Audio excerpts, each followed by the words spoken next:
Hey, how's it going, everyone? Just thought I'd do a quick review on the Spyderco Paramilitary 3 in G10. Now, I've had this knife for going on about 3 months, give or take. Excuse the tamale lady outside. So yeah, I've had this for about 3 months, give or take, and when I got it, it was my grail knife at the time. Since then, it's changed. I'm not really sure I have a grail knife. If I did, the closest thing would be the Civivi Elementum, which I already owned before I even knew what the term grail knife meant. Just because this knife is just so awesome. But yeah, so anyways, had this thing for about 3 months. Carried it as a daily, used it for a variety of tasks, and I feel like I've spent enough time with it to kind of be able to share my thoughts. Now, I am not a knife guy per se. I know a little bit about knives, at least relative to everyone on the r/EDC and r/knives subreddits respectively. So if I say anything wrong, do feel free to yell at me in the comments. So yeah, I will quickly go over the specs and then just go into the pros and cons. So overall, it's 7.24 inches long, which most of that is definitely in the handle here, for good reason. Is a dope handle. Blade length is just under 3 inches. It says 2.95 inches. So yeah, that's pretty nice, especially if you live near any big cities, the way I do, where blades above 3 inches can get you in hot water if you're caught with them. Next, CPM 30V steel or super steel, whatever people want to call it. It's supposed to have good edge retention, and it's supposed to be relatively corrosion resistant and easy to sharpen relative to other super steels. I can certainly attest to at least 2 of those things. I've sharpened it. I've put my mirror polish on it. Not necessarily, I'm sure a lot of people can do a lot better. But I used my Work Sharp Precision edge maker to put this edge on it. I think I may have rolled the tip a bit. You guys tell me what you think. Just like I said, just getting into knives. So do be kind to me, please, Daddy. But yeah, so that's the steel. Closed length is going to be 4.29 inches. Edge length is going to be 2.62. So I think this is referring to the edge to edge and not necessarily the entire, I suppose, tang of the blade that you would call it. But yeah, that's how much edge you have there, or effective edge. Weight's going to come in at 3.4 ounces. So not necessarily a hefty boy, but hey, it's over 3 ounces. You definitely realize that it's in your pocket, which is something I noticed. Blade thickness is at 0.145 inches. Don't have any way to measure that, just going off of the Spyderco website for that information. This is the G10 handle version, which I really, really like. It is very, as the term unofficially is, grippy. It's very easy to not only get a purchase with the ergos and whatnot, but like keep that purchase.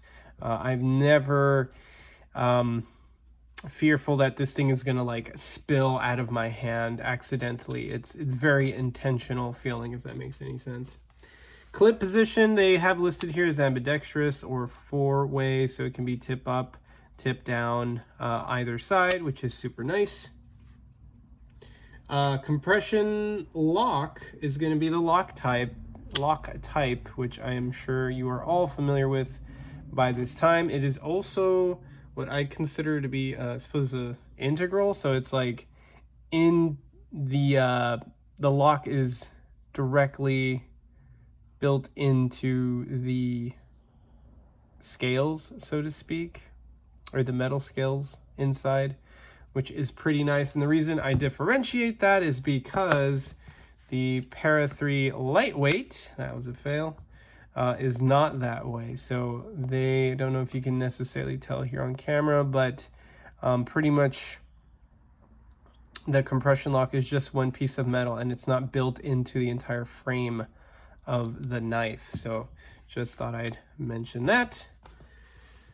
Next is the GrindFull-Flat. So yeah, this for me was not the best slicer. Also due to the coating it has here, not sure what kind of coating though. But yeah, it is a full flat grind, which a lot of people seem to like. No sheath, and the origin is in the United States, Colorado specifically, as I'm sure guys probably figured out by now. With the golden Colorado USA earth there. So anyways, now to go on to the pros. For me, I felt that the ergos were great. You guys have probably heard this many times, but just the way it feels in my hand, I have relatively small hands, and I'm able to get a full purchase with my pinky just coming up right before that lanyard hold there. So it worked really well for me. I have never felt a knife that felt more built for my hand than this one.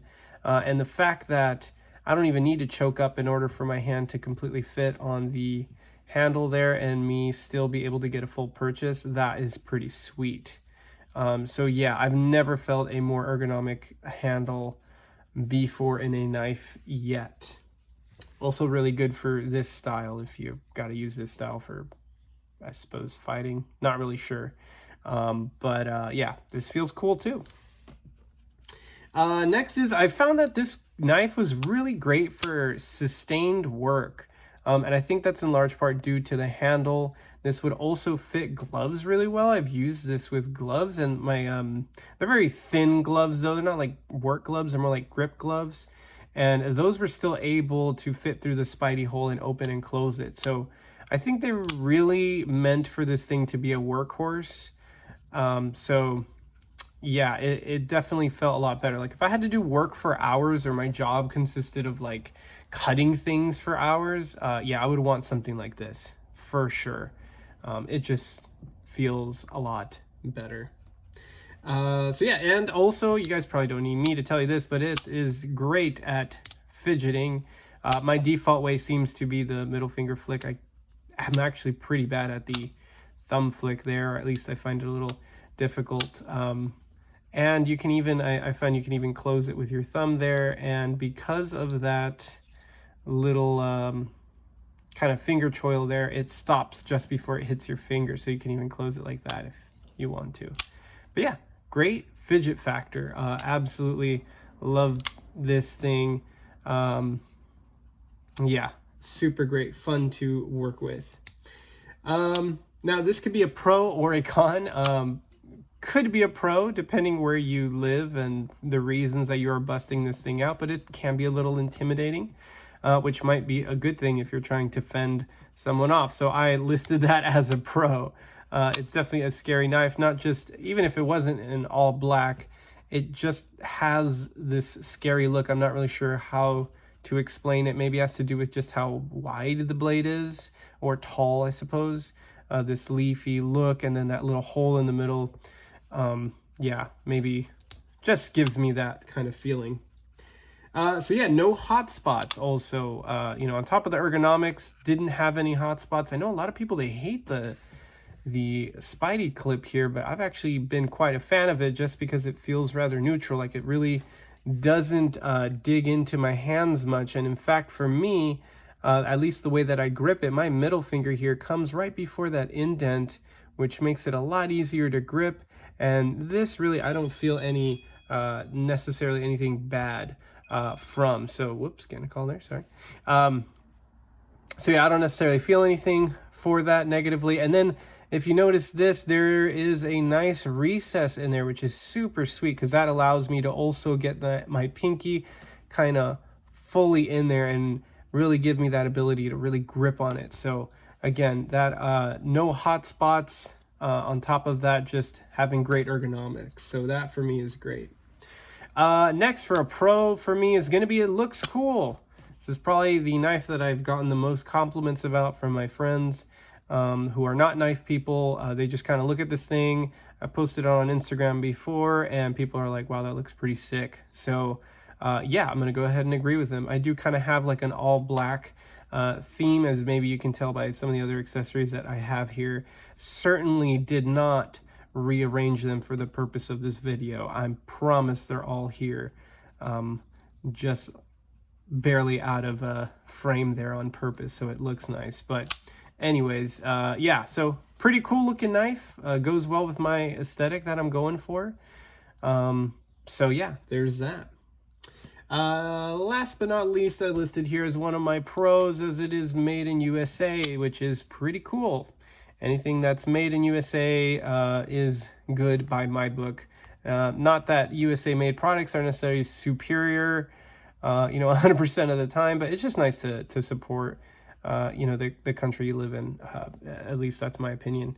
Anyways, there's definitely some knives that are pretty sick that aren't made in USA. Like I mentioned before, the CVV Elementum, which is super sick. Always the knife I recommend to people for those that are looking for a budget kind of knife, entry knife, if you will. Okay, on to the cons. So doesn't cut as well, and I found that there was a little bit of resistance. Now, I don't think that's necessarily the knife's fault per se, you know, it's just the geometry, as the people on Reddit told me. But yeah, it just doesn't slice as well as my Civivi Elementum, which just cuts through stuff like butter. Like I really can't explain it other than, you know, if you actually have the knife and if you've used it to go through boxes and cardboard or whatever, yeah, this thing just slices so well. So I guess maybe coming off of this knife and then onto this one made me not only appreciate the Civivi a bit more, but kind of made me realize, hey, you know what, this maybe isn't the best thing for slicing through material because of that full flat grind. You know, the whole blade is having contact with whatever you're cutting through. You know, conversely, you can say the positive of that is that you get, you know, more strength behind the blade. So when you're really digging into things, you know, you feel a lot more power and stability there, you know, which is one of the reasons why that full flat grind is so neat and why it's so good for work. But nevertheless, for me, that was kind of something that was more negative, at least for my usage case. Next thing, the G10 scales tend to scuff up my jeans. That's definitely not anything new, but that is real for me. That goes for my Levi jeans, some cheaper Aeropostale jeans that I've had, and dare I say it, even my 511 Defender Flex jeans. Those are my favorite pair of pants. And these, you know, over time have even worn out the edges there. So be forewarned. That is definitely something that happens if you're not already aware of that. I'm sure you are. But yeah, this G10, although very nice to grab, and, you know, this isn't going to fly out of your hand anytime soon, the drawback of that is it is pretty harsh on fabric. Next, no deep carry pocket clip. I know for some people they don't care, you know, in fact they like that lanyard hold. It pops out really well, and if you're one of those lanyard people, sweet, this is the knife for you. Because yeah, you get a real nice hole with that, and you know, lets you fit a whatever size paracord. I've fit paracord through there before very, very easily due to that big hole. So that's a good thing, but for me personally, I would prefer a deep carry pocket clip just so it's not alarming anyone in public spaces or at work. I do work in an office environment, so that is a plus whenever I can find it. So yeah, no deep carry clip. You'll have to get your own. Next is, it can be a little big, at least for me. The size, overall length, like we mentioned, was over, I believe, 7 inches, 7.24, so that can be a little big. You definitely feel this thing in your pocket when it's there, you know, which I guess could be a good thing, you know, that way you don't forget it if you're washing those jeans or something. But it can be a bit menacing if maybe you have some like sleepy time pajamas and, you know, you want to carry your knife with you, you know, around the house or whatever. You know, this is definitely sloshing around in there and banging up against other things, so do be forewarned about that.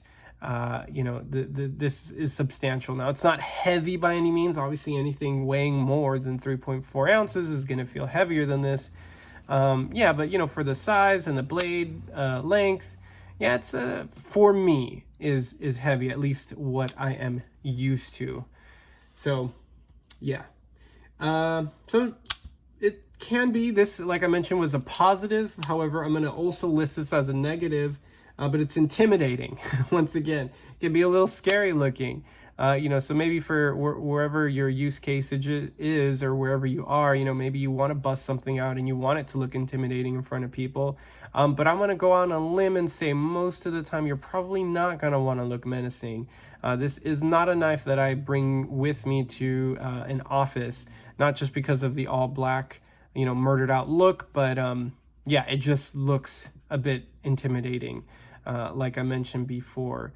So this is going to definitely get some looks if you're at a bar and you need to bust it out for whatever reason, and especially if you're in the office. This is going to definitely catch some eyes, so be aware of that. And some final thoughts. Pretty much, this is a great knife, great work knife. If you're that type of person that is, you know, constantly using a knife every day for hours on end, I can't find a better knife than this, honestly. Again, like I said, I'm an office worker, so you know, living in a city environment, so take that for what it is. But I think, you know, for heavier tasks, this is always the knife that I pick up. So I think that's super cool. And yeah, that's pretty much it. Those are my opinions on this here knife. So thanks if you've stayed listening to this thus far. Really appreciate it. And yeah, if you like what you see and hear, feel free to subscribe, comment, like, all that jazz. You know, lay into me in the comments if you think I sound stupid, or, you know, my opinion's stupid. Let's chat about it. Anyways, guys, have a good one.